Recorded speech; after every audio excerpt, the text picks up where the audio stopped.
বর্ষায় বন্যা, নদী ভাঙনে নিঃস্ব, আবার খরায় পানি স্বল্পতায় চাষাবাদ ব্যাহত হয় তিস্তা পাড়ের লাখো কৃষকের।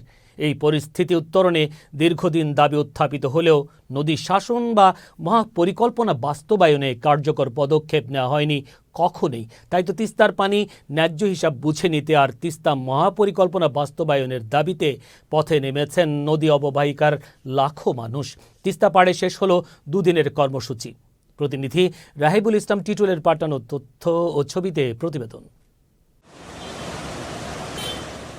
দেশের উত্তরের ৫টি জেলার মধ্য দিয়ে প্রবাহিত হয়েছে ভারতের সঙ্গে অভিন্ন নদী তিস্তা। ভারতের আসামে উৎপত্তি হওয়া এ নদীর দুই তীরে অন্তত ৫ লাখেরও বেশি মানুষের বসবাস। ভারতের একতরফা নীতির কারণে তিস্তা এখন মৃতপ্রায়। রাজনৈতিক প্রেক্ষাপট, সরকার নেতা পরিবর্তন হলেও পরিবর্তন হয় না তিস্তা পাড়ের মানুষের ভাগ্যের।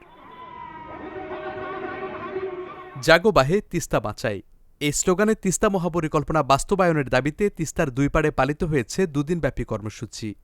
তিস্তা নদী রক্ষা আন্দোলন কমিটির ডাকে এ কর্মসূচিতে অংশ নিয়েছেন লাখো মানুষ। জীবন জীবিকা এবং সহায় সম্বল বাঁচানোর দাবি তাদের। একটাই আমাদের চাওয়া, সেটা হচ্ছে তিস্তা পাড়ের মানুষ বর্ষাকালে পানির দাপটে, পানির নদী ভাঙনে আমরা দিশেহারা, আর শুষ্ককালে আমাদের পানি নেই। এই জন্য আমরা চাই শুষ্ককালে যেন পানির ব্যবস্থা হয় এবং বর্ষাকাল থেকে আমরা রক্ষা পাই। ফ্যাসিস্ট সরকার বিদায় হওয়ার পরে বর্তমান যে গণতান্ত্রিক সরকার, বর্তমান যে তত্ত্বাবধায়ক সরকার আমাদের দাবি অবশ্যই মেনে নেবেন। হাসিনা তো ভারত যাতায়াত করছে, ওই যাওয়া এসে কিন্তু কোনো কাজ করে নেই। আবার দুর্দশায় থাকি গেল, আর পানিবন্দী আমরা সবসময় থাকি। এই যে ঘর বাড়ি বছর ধরে ভেঙে যায়, আমরা এর থেকে মুক্তি চাই। এই তিস্তা মহাপরিকল্পনা আমরা বাস্তবায়ন চাই। নদীর কাজ হলে আমাদের কিছু উন্নয়ন হইতো, যে আমরা নদী ভাঙি আসি, এখন রাস্তাঘাট বাড়ি করে আছি। এখন আমাদের তো জায়গা জমি সব ভাঙি গেছি, জানি সেইভাবে একটা কাজ করে দেয়, আমরা জানি একটু জমি জমা দেখা গেলে আবাদ সাবাদ করে জানি বউ বাচ্চা নিয়ে চলতে পারি, এটা আমাদের দাবি। তিস্তা নদী রক্ষা আন্দোলনের প্রধান সমন্বয়ক আসাদুল হাবিব দুলু বলছেন, তিস্তার পানির ন্যায্য হিস্যা বুঝে নিতে হবে ভারতের কাছ থেকে, বাস্তবায়ন করতে হবে মহাপরিকল্পনা, অন্যথায় আন্দোলন চলবে। সব ধর্মের মানুষ, সব রাজনৈতিক মতাদর্শের মানুষ আজকে এক কাতারে মিলিত হয়েছে তিস্তার দাবির লক্ষ্যে। আমরা আশা রাখি যে তিস্তার এই দাবি ন্যায়সঙ্গত, যুক্তিসঙ্গত।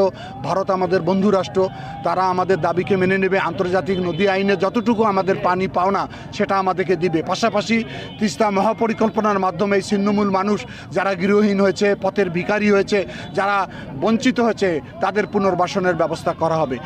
এদিকে কর্মসূচির দ্বিতীয় দিনে ভার্চুয়ালি বক্তব্য রাখেন বিএনপির ভারপ্রাপ্ত চেয়ারম্যান তারেক রহমান। এ সময় তিনি বলেন, বিএনপি ক্ষমতায় গেলে তিস্তার পানির ন্যায্য হিস্যা আদায়ে শরণাপন্ন হবে জাতিসংঘের, বাস্তবায়ন করবে মহাপরিকল্পনা। এই দেশ বেঁচে থাকলে আমরা সকলে থাকব। এই দেশ বেঁচে থাকলে আমরা আমাদের ভবিষ্যৎ প্রজন্মের জন্য সুন্দর ভবিষ্যৎ, ভালো একটি বাংলাদেশ গড়ে তুলতে পারব। আসুন, স্লোগান একটাই, শপথ একটাই, জাগো বাহে তিস্তা বাঁচাই, জাগো বাহে দেশ বাঁচাই। এবং এই যে তিস্তার মহাপরিকল্পনা, এটিকে যদি বাস্তবায়ন করতে হয়, একটি দলই করতে পারবে বাংলাদেশে, সেটি হচ্ছে শহীদ জিয়ার দল, খালেদা জিয়ার দল, আপনাদের দল, বাংলাদেশ জাতীয়তাবাদী দল। উত্তরবঙ্গে দারিদ্র্যের হার বাড়ছে দিন দিন, তার অন্যতম কারণ তিস্তা। প্রতি বছর বন্যা, নদী ভাঙনে অনেকটাই ক্লান্ত তিস্তা অববাহিকার মানুষ। তাই উত্তরের মানুষের জীবন জীবিকার প্রশ্নে কোনো জোড়াতালি প্রকল্প নয়, একমাত্র সমাধান তিস্তা মহাপরিকল্পনার বাস্তবায়ন, বলছেন সংশ্লিষ্টরা। Saifur Rahman Rubel, channel S, news desk.